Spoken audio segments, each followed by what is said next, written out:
I'm going to do you a favour. Because you can't see your son after he's been knocked out, you'll spare the heartache. Boxing thrives on expectation, a theater where champions are anointed before a single punch is thrown. But sometimes, the underdog tears up the script. These are the moments when predictions crumble, and the impossible becomes reality. I would be saying that this is the most shocking thing I've seen in 25 years of calling fights. But a man what's in my way, and I'll run through him. You know, I'm not going there to look for the stoppage. I'm going there to batter from pillar to post. Under the blinding lights and electrified crowds, these fighters didn't just pull off victories. They delivered earth-shaking knockouts that stunned the world. This is the essence of boxing. No certainties, no safety nets. Just one punch to rewrite the story. Welcome back to Fight Story. Didn't really. Well, I'm gonna watch it back on the TV with my monocular like this. Yeah, sorry, no. Anyway, get well soon, Daniel.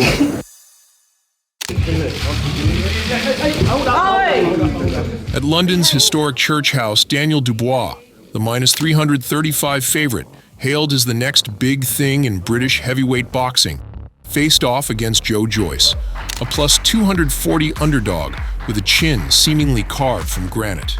The pre-fight build-up was as fiery as expected, with Dubois predicting a knockout and throwing in some gracious remarks toward Joyce's blind mother. No, my dear, you know what? I'm going to do you a favour. Because you can't see your son after he's been knocked out, you'll spare the heartache. I'm going to knock him out.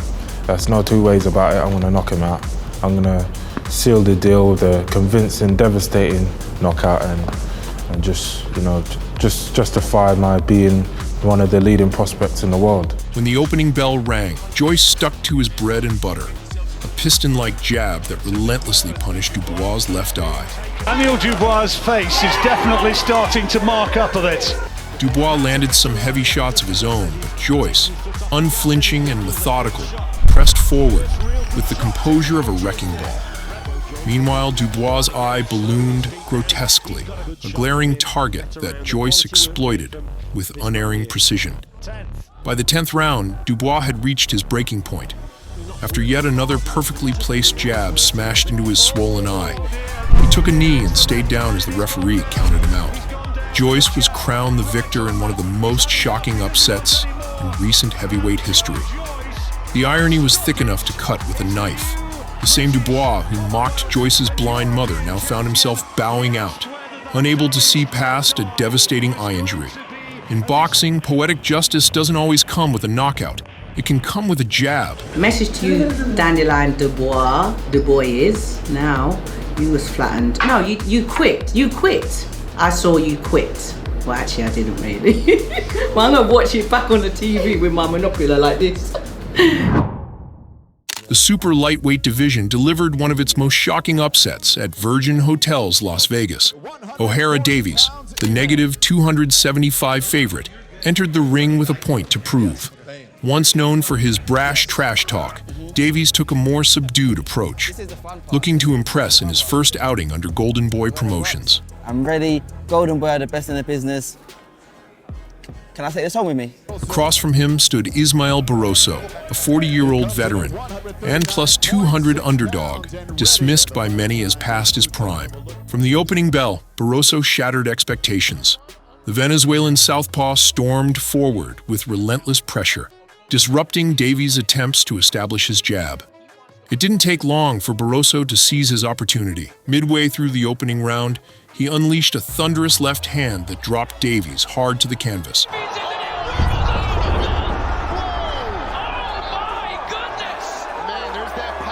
The crowd erupted as Davies, visibly shaken, struggled to beat the count. Sensing the end, Barroso wasted no time. With calculated aggression, he followed up with a devastating flurry of punches, leaving Davies helpless. A second knockdown spelled the end, as the referee stepped in to halt the fight. In just one round, Barroso flipped the script, proving that age is no barrier to raw power and experience. At the Men Arena in Manchester, Amir Khan, the undefeated golden boy of British boxing, stepped into the ring as a massive minus 700 favorite against the virtually unknown Colombian puncher, Breidis Prescott, a plus 400 underdog. This was meant to be a routine showcase for Khan, a chance to solidify his reputation as the future of the lightweight division. Instead, it became a night he'd never forget. He's made for my style. Hopefully, he's going to come running, charging at me for the first couple of rounds. I'm going to be smart and I'm going to beat him one step ahead of him. From the opening bell, Prescott came out like a man on a mission. Within seconds, he landed a thunderous left hook that sent Khan reeling. Before the crowd could even process what had happened, the arena fell into stunned silence as Khan managed to beat the count, but his legs were gone. Hey, he can hardly stand! What? Prescott wasted no time, charging forward and unleashing another brutal barrage. A final left-right combination sent Khan crashing to the canvas for the second and final time. The fight lasted just 54 seconds, a shocking and brutal upset that left Khan's career in turmoil and elevated Prescott from unknown to infamous. It was a chilling reminder that in boxing, reputations mean nothing when raw power meets a fragile chin.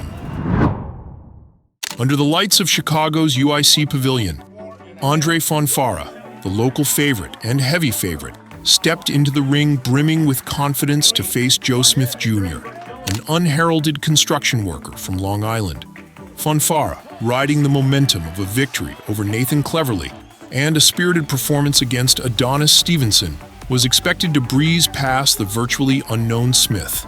The odds painted the picture. Fonfara was a staggering -1400 favorite, while Smith entered as a long shot at +700. From the opening bell, under the bright lights of Manchester's AO Arena, Leigh Wood and Mauricio Lara stepped into the ring for a highly anticipated rematch. It was a chance for redemption for Wood, the +200 underdog, who sought to reclaim the WBA featherweight title from the heavy-handed Lara, a -250 favorite known for his brutal knockout power. But the drama began long before the opening bell. In a stunning turn of events, Lara tipped the scales 3.8 pounds over the limit. Losing his title on the scale, the belt was now only on the line for Wood, adding even more tension to the already charged atmosphere. From the opening bell, it was clear that Wood had learned from their first encounter, moving with precision and purpose. He executed a brilliant game plan. In the second round, Wood landed a perfectly timed uppercut, sending Lara crashing to the canvas and setting the tone for a dominant performance. Round after round, Wood piled up points, dominating the exchanges and silencing doubts about his durability. The once-feared Mexican slugger was reduced to lunging wildly as Wood showcased a boxing clinic. Lara may have walked into the ring heavier, but Wood left the arena with the weight of the championship back on his shoulders and a sweet taste of revenge that no scale could measure. Under the bright lights of Osaka's Edion Arena, Ryoto Murata faced Brant in a rematch that had the boxing world buzzing. The opening odds painted a clear picture. Brant, the defending WBA regular middleweight champion, came in as the -175 favorite, while Murata, looking to avenge his earlier defeat, was the +125 underdog.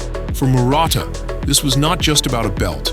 It was about redemption in front of his home crowd. From the opening bell, Murata wasted no time in making his intentions clear. Stalking Brant with calculated pressure, he delivered thunderous combinations that sent shockwaves through the arena. By the second round, Murata's relentless assault became too much.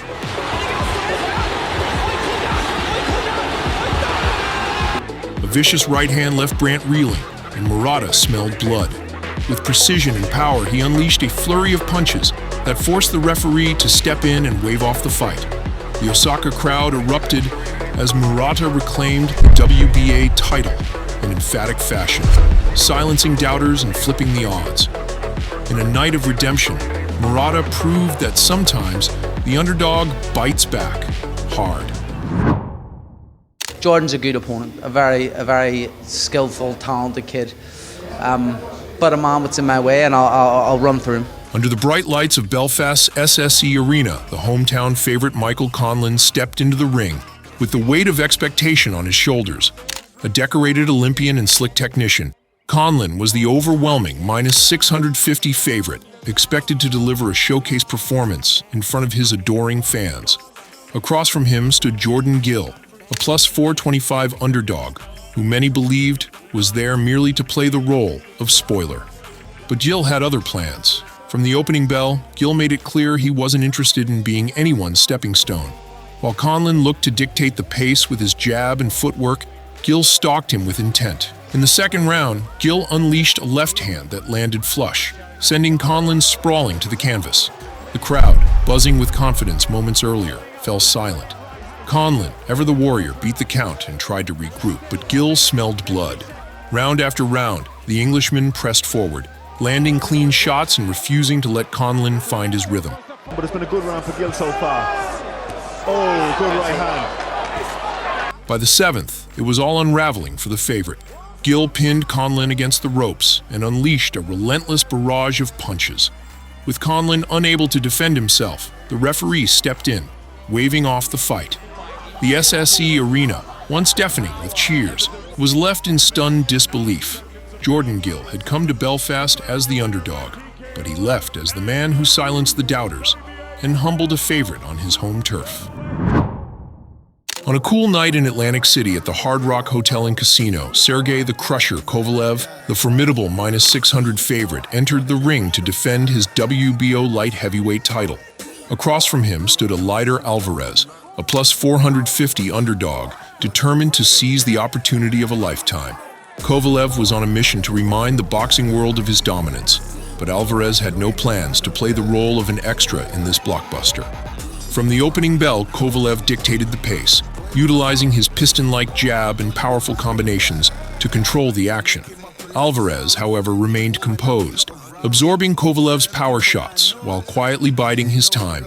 The Colombian challenger refused to be intimidated, even as Kovalev racked up the rounds with his calculated pressure. The tide turned dramatically in the seventh round, with a sneaky overhand right that sent Kovalev crashing to the canvas. The Atlantic City crowd gasped as Kovalev struggled to beat the count. But the drama wasn't over. Kovalev, battered but defiant, rose to his feet, only to walk straight into another thunderous right hand from Alvarez, which sent him down again. This time, it was clear the crusher was broken. A final devastating combination sealed the deal, with Kovalev collapsing for a third time. The referee waved it off, and the boxing world witnessed one of the most stunning upsets in recent memory. Eleider Alvarez's emphatic seventh-round knockout not only ended Kovalev's reign, but also announced Alvarez as a new force in the light heavyweight division. Under the lights of Sheffield's Utilita Arena, the script was written for Kid Galahad, the reigning IBF featherweight champion, to showcase his dominance in front of a hometown crowd. Enter Kiko Martinez, the 35-year-old Spanish warrior, who at plus 1,000 odds was dismissed by most as nothing more than a stepping stone for Galahad, a massive minus 2,000 favorite. But as boxing has shown time and time again, the ring has no respect for odds or narratives. When he gets in there, he's going to know real quick that he won't be able to do that with someone like me, because I'm going to make sure I flatten him. I'm not going there to look for the stoppage. I'm going there to batter from pillar to post. From the opening bell, Galahad controlled the pace, boxing with precision and intent.